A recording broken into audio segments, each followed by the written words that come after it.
Salam alaikum à tous. Le sujet qui est traité aujourd'hui fait beaucoup débat de nos jours. La musique est-elle autorisée, plutôt déconseillée ou interdite? Avant de rentrer dans les détails, nous allons tout de suite mettre les choses au clair pour lever tous les doutes. La musique est 100% interdite, illicite. Il est interdit d'en écouter. Alors pourquoi? Pourquoi la musique serait-elle interdite? Vous savez que l'islam est la religion de Dieu, et que si celui-ci a interdit la musique, c'est qu'il y a une raison. Car si Dieu nous interdit une chose, c'est que celle-ci est forcément mauvaise pour nous. Et s'il nous l'autorise, c'est que celle-ci est bonne pour nous. Et ça, c'est quelque chose que beaucoup de gens ont du mal à accepter. Pourquoi la musique serait-elle interdite? Quel mal y a-t-il là-dedans? Il faut déjà savoir que seules les musiques avec des instruments sont interdits. Les chants avec des voix humaines uniquement sont autorisés. C'est pour cela que nos vidéos ne comportent que des musiques avec des voix seulement. Vous allez à présent vous rendre compte à quel point la musique peut être dangereuse. Voici le danger de la musique. Le danger de la musique. Le danger de la musique. Le danger de la musique.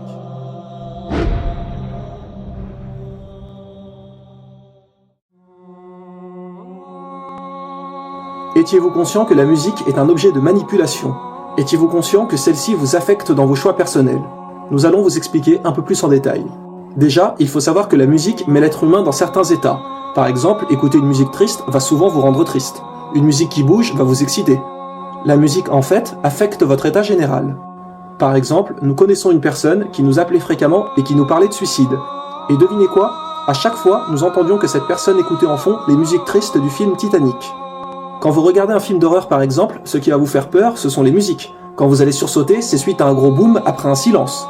Par exemple, dans une scène intense où le personnage marche la nuit dans sa maison, ses lumières sont en panne et vous savez qu'il y a un tueur dans les parages, il va y avoir en fond une musique qui fait peur. Et cela va mettre le spectateur dans un état de stress. Son cœur va même accélérer, etc. Alors qu'en réalité, dans la vraie vie, il n'y a rien de stressant ou quoi que ce soit. Ce n'est que dans le film, mais la musique va vous mettre dans un état d'illusion. Quand par exemple à la télé, ils veulent faire passer quelque chose plus facilement. Vous allez avoir une petite musique douce, agréable, pour faire paraître les choses plus naturelles et acceptables. Si par exemple, vous êtes en colère contre quelqu'un, et vous êtes plus ou moins sur le point de le frapper, eh bien, s'il y avait eu une musique forte derrière, il y aurait eu 2 fois plus de chances que vous le frappiez que s'il n'y en avait pas, car la musique va augmenter votre colère. Des études ont même été faites sur les tentatives de suicide sur les gens qui écoutaient tel ou tel style de musique, et ont prouvé que certains styles augmentaient l'envie de se suicider. Un autre exemple, quand un jeune roule dans sa petite voiture, sa Clio, sa 206 ou peu importe. Il faut être honnête, tout jeune qui va écouter une musique un peu speed va accélérer et conduire bien plus brutalement. Et puis, dès qu'il descend de sa voiture et coupe le contact, ça y est, là, il revient à la réalité. Mais la musique va vous faire conduire de manière beaucoup moins responsable. Elle va bien souvent vous donner l'envie d'accélérer, preuve qu'elle a un impact sur vous. Celle-ci peut vraiment influencer votre comportement. La musique vous apporte de la nostalgie. Beaucoup de gens, des fois, n'ont pas le moral le soir parce qu'ils écoutent des musiques tristes. Alors qu'en réalité, il n'y a rien de triste sur le moment, mais celle-ci va vous mettre dans cet état. La musique vous affecte psychologiquement. Ce que nous allons vous dire maintenant va peut-être vous étonner, mais ceci est pourtant bien réel. Saviez-vous que la musique empêche de réfléchir sérieusement ? Par exemple, quand vous regardez un film, votre cerveau est concentré sur ce qu'il voit. Votre cerveau pense au film qu'il regarde. Eh bien, quand vous écoutez de la musique, c'est pareil. Pourquoi croyez-vous qu'à force d'écouter des musiques, vous apprenez les paroles par cœur sans le faire exprès ? Votre cerveau se concentre en fait sur ce qu'il entend, et pendant ce temps ne réfléchit pas à autre chose. Et de nos jours, les jeunes se lèvent et mettent la musique, l'écoutent avec le téléphone dans le bus, l'écoutent dans la voiture, les gens l'écoutent au travail. Énormément de gens se lèvent avec la musique et se couchent avec la musique. Et finalement, vivent une majeure partie de leur vie avec un fond sonore. Comprenez à quel point celle-ci empêche de réfléchir convenablement et gêne le cerveau. Quand par exemple, vous êtes en voiture et vous vous perdez, vous avez besoin de bien réfléchir pour retrouver votre route. Vous devez vous concentrer pour y arriver. Eh bien, s'il y avait de la musique en fond, vous allez à coup sûr la couper pour mieux vous concentrer, car celle-ci vous empêche de bien réfléchir. Le meilleur moyen pour réfléchir sérieusement à quelque chose, c'est de n'avoir aucun son autour de vous, car votre cerveau peut se concentrer vraiment. Sinon, celui-ci est constamment dérangé sur ce qu'il entend.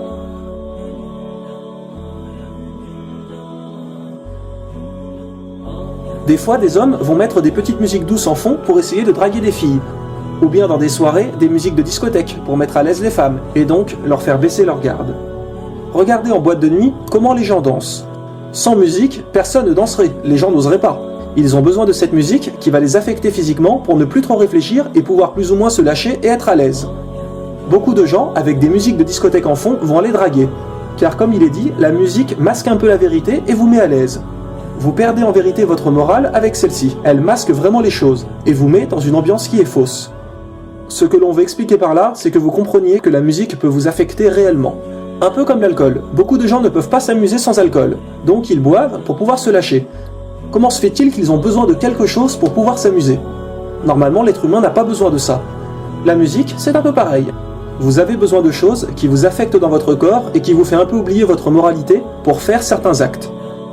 Cela vous rend dépendant et finalement vous fait perdre confiance en vous. Car après, s'il n'y a pas de musique ou d'alcool, vous n'oserez rien faire car vous avez pris l'habitude de cela.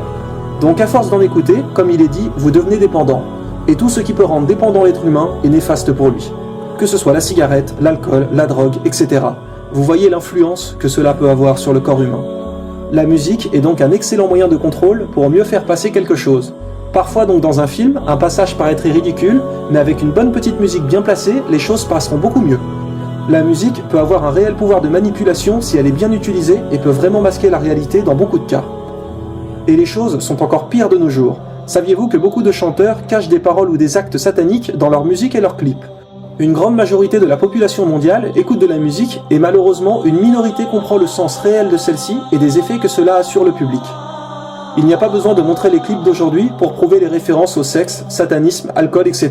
Nous le voyons tous les jours à la télé ou sur internet. Seulement de nos jours, ils ont tellement banalisé cela en mettant partout et en diffusant ça en masse que cela semble normal aux gens. C'est devenu tout à fait banal. Comme par exemple les jeux vidéo où on tue sans arrêt des gens, où on peut faire n'importe quoi dans les villes, cambrioler, etc. Les jeunes d'aujourd'hui passent leur temps à jouer à ces jeux qui diffusent ces messages, à regarder des films qui diffusent ces messages, à écouter de la musique qui diffuse également ces messages. Et après, vous vous étonnez que les jeunes d'aujourd'hui tournent mal, fument, respectent plus personne, mais ils sont bombardés non-stop de ce genre de choses. Et si personne ne les avertit, ils tomberont tous dans le piège. C'est le but recherché aujourd'hui. Tout est fait et a été bien calculé pour que l'éducation détourne des vraies choses importantes. Le sexe a été mis en avant de toutes parts. Ils font en sorte que les gens ne se posent plus de questions critiques et soient fondés dans le système, avec comme unique but, je fais la fête et je gagne de l'argent. Pas de réflexion. La technologie vous masque la vérité. La musique, les films, les jeux vous masquent la vérité. Vous masquent la vérité. Vous masquent la vérité. Vous masquent la vérité.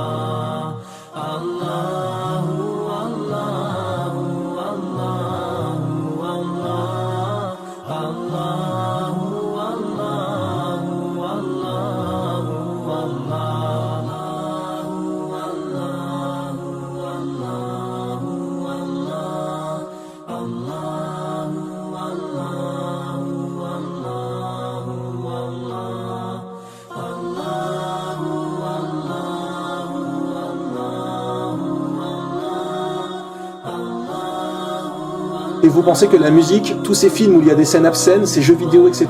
ne sont rien du tout, ne vous affectent pas? Bien au contraire, mais comme ils sont utilisés de manière très intelligente et présentés comme des loisirs, les gens n'y voient que du feu.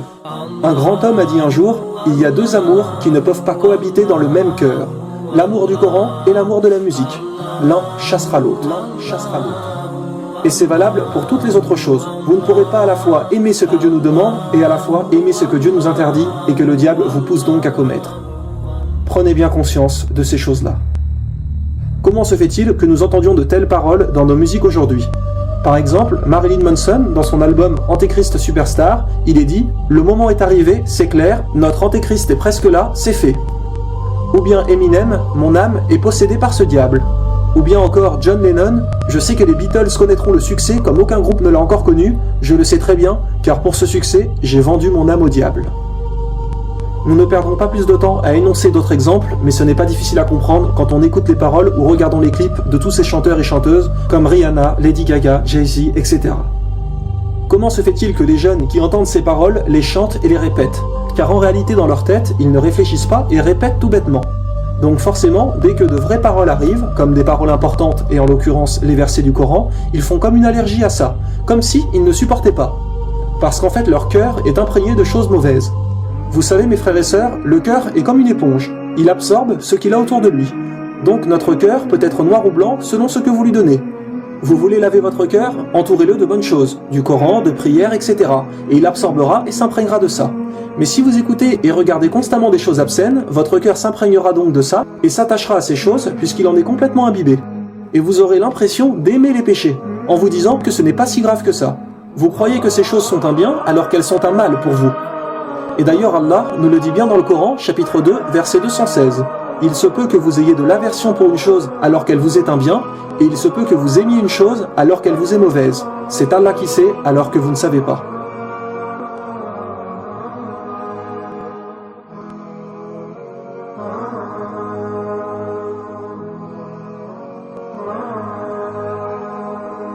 Mais se lever avec de la musique et se coucher avec, ça, mes frères et sœurs, ce n'est pas ça qui va vous aider, ce n'est pas ça qui va vous aider, ce n'est pas ça qui va vous aider. Regardez ceux qui écoutent pendant 1 heure de la musique, la tête qui plane à moitié en écoutant cela, et puis juste après, ils vont faire leur prière. Leur cerveau est complètement ailleurs et a encore le son dans la tête. Comment voulez-vous vous concentrer après ? Parfois, on voit des musulmans ou musulmanes qui sont dans la rue et récitent les versets du Coran car leur cœur en est imprégné, et d'autres chantent les paroles de musique. Votre cœur ne peut pas complètement se dévouer à l'un si l'autre est constamment présent. Que voulez-vous que votre langue répète sans cesse, le Coran ou la musique ? Parce que si votre tête est sans cesse tournée vers la musique, inconsciemment, vous chanterez toujours des paroles de musique. Et tout le monde sait que c'est vrai. Qui n'a pas chanté sans faire exprès comme ça des paroles qui lui venaient à l'esprit ? Si vous voulez vous dévouer sincèrement et complètement à l'islam, il ne faut pas que votre tête soit remplie de musique. Il y a des choses, mes frères et sœurs, qui ne peuvent pas vraiment coexister. Aujourd'hui, nous voyons des musulmans qui disent que si, la musique est autorisée. Certaines personnes autorisent la musique et disent que non, ce n'est pas interdit. Et cela nous prouve une fois de plus la véracité des paroles de notre prophète, sallallahu alayhi wa sallam, qui a dit que des musulmans rendront licites certaines choses, comme l'adultère, l'alcool, les instruments de musique, etc. Et le messager d'Allah, sallallahu alayhi wa sallam, a bien dit « Il y aura des gens de ma communauté qui rendront licites ces choses-là ». Donc, des musulmans. Alors aujourd'hui, quand vous voyez des musulmans dire que la musique est autorisée, vous avez donc, comme il est dit une fois de plus, la preuve de la vérité des prédictions du prophète, sallallahu alayhi wa sallam. Celui-ci nous a bien mis en garde que des musulmans rendraient licite ce qu'il a interdit.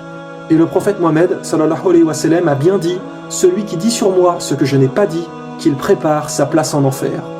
Donc, ne dites surtout pas que le prophète a autorisé la musique. Car il a également dit « Un mensonge sur moi n'est pas comme un mensonge sur un autre. Celui qui ment sur moi volontairement, qu'il s'apprête à occuper sa place en enfer. » Ce qui bien évidemment est logique, car raconter un mensonge sur quelqu'un est déjà extrêmement grave, mais sur le prophète encore plus. Si par exemple vous dites quelque chose à quelqu'un qui est faux, il va le faire pensant que c'est le prophète lui-même qui l'a dit, puis il va le dire aux autres qui vont le faire et le redire, etc. Et suite à cela, peut-être que des milliers de gens vont commettre une innovation pensant que le prophète l'avait autorisé. Et cela va mettre le doute dans le cœur des musulmans. Imaginez donc les conséquences après. Donc faites toujours très attention quand vous parlez de religion à être sûr de vous. Ne mentez jamais volontairement. Après, il faut savoir que la musique n'est pas le pire des péchés non plus. Mais le prophète Mohammed, sallallahu alayhi wa sallam, est le dernier des prophètes, et devait donc nous avertir d'absolument tout ce qui peut être bien et pas bien, du plus petit péché au plus grand, de manière à ce qu'au jour du jugement, on ne puisse pas dire « Ah ça, on ne le savait pas ». Maintenant, même si la musique n'est pas le pire des péchés, il faut bien comprendre cependant que celle-ci vous éloigne de la religion. Elle distrait l'esprit et est utilisée par des mécréants. Donc son mal peut avoir de grandes conséquences, car si elle vous éloigne de la religion, ce qui est derrière peut être très grave. Tout ce qui vous écarte du chemin d'Allah est à jeter, et tout ce qui vous en rapproche est à suivre. N'oubliez pas la parole du prophète sallallahu alayhi wa sallam lors de son dernier sermon.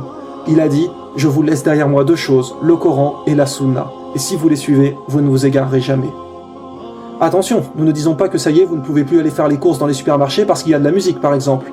Parce que là, ce n'est pas vous qui avez voulu en écouter, vous comprenez. Le but d'aller dans les supermarchés est d'aller faire vos courses, et non d'écouter de la musique.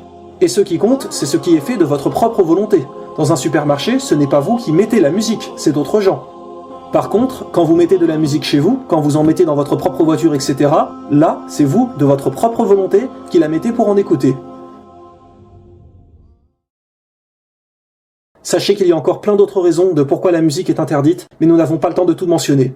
À vous de faire votre choix.